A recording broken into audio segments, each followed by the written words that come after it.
Chapter 24 Demanding na kabet. Tapos isang oras habang nagvi-video call sila Alex at Elma ay napansin ni Elma problemado si Alex. Love, kamusta araw mo? Sabi ni Elma.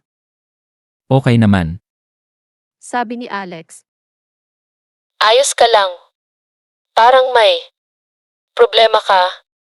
Sabi ni Elma. Sila mommy. Engaged na. Sabi ni Alex. Ano problema doon? Hanggang ngayon di mo pa ba pinatawad yung daddy mo? Sabi ni Elma. Ewan ko love.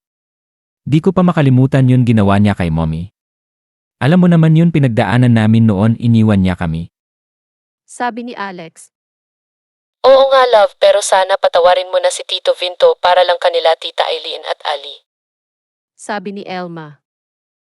Bigla tumunog ang cellphone ni Alex tapos kinuha niya yung cellphone. Tapos binasa niya at nakita ni Alex nag-text si Jessica. Be, magkita tayo ngayon. I miss you. Sabi ni Jessica sa text. At may picture pa na send si Jessica, naka-nighties siya at napalunok ng laway si Alex sa nakita. Sino yan nag-text?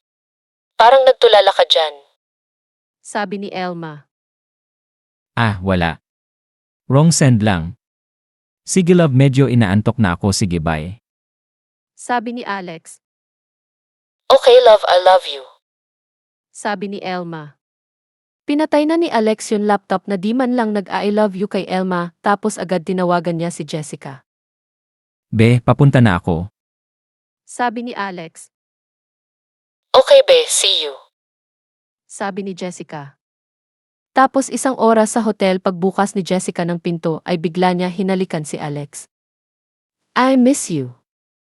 Sabi ni Jessica. I miss you too. Sabi ni Alex. Naghalikan sila tapos binuhat ni Alex si Jessica. Habang hinalikan niya nito, tapos paghiga ni Jessica sa kama ay hinubad ni Alex ang nighties ni Jessica at hinubad rin ni Jessica ang polo shirt ni Alex hanggang sa may nangyari sa kanila. Tapos 30 minuto, habang nakahiga sila ay may tanong si Jessica kay Alex. Be, may itatanong ako. Sabi ni Jessica.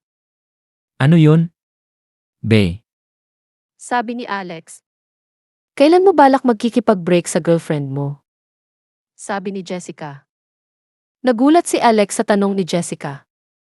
Bakit mo tanong yan? Sawa ka ba ganito setup natin? Sabi ni Alex. Wala, gusto ko na maging legal tayo para di na ako tawagin ni Ate Sophia Kabit. At saka sinabi mo sa akin na malabo na kayo, bakit di mo pahiwalayan girlfriend mo? Sabi ni Jessica. Hindi makasagot si Alex sa tanong ni Jessica. Mahal niya si Elma at ayaw niya mawala nito, pero ayaw rin ni Alex mawala rin si Jessica dahil nasanay na siya nasa tabi niya nito. Kinabukasan sa site, nasa kwarto sila Alex at Boom dahil yun na last room gagawin nila at sinabi ni Alex ang problema niya. Ayan ba sinasabi ko sa'yo pa rin nag-demand na yung number 2 mo? Ano kasi sinabi mo kay Jessica para mag-demand siya para hiwalayan mo si Elma? Sabi ni Boom. Sinabi ko na malabo na kami ni Elma. Sabi ni Alex. Eh gago ka pala pare. Mas lalo magde-demand at umaasa sa'yo si Jessica. Sabi ni Boom. Naguguluhan na ako pare, mahal ko si Elma kaso.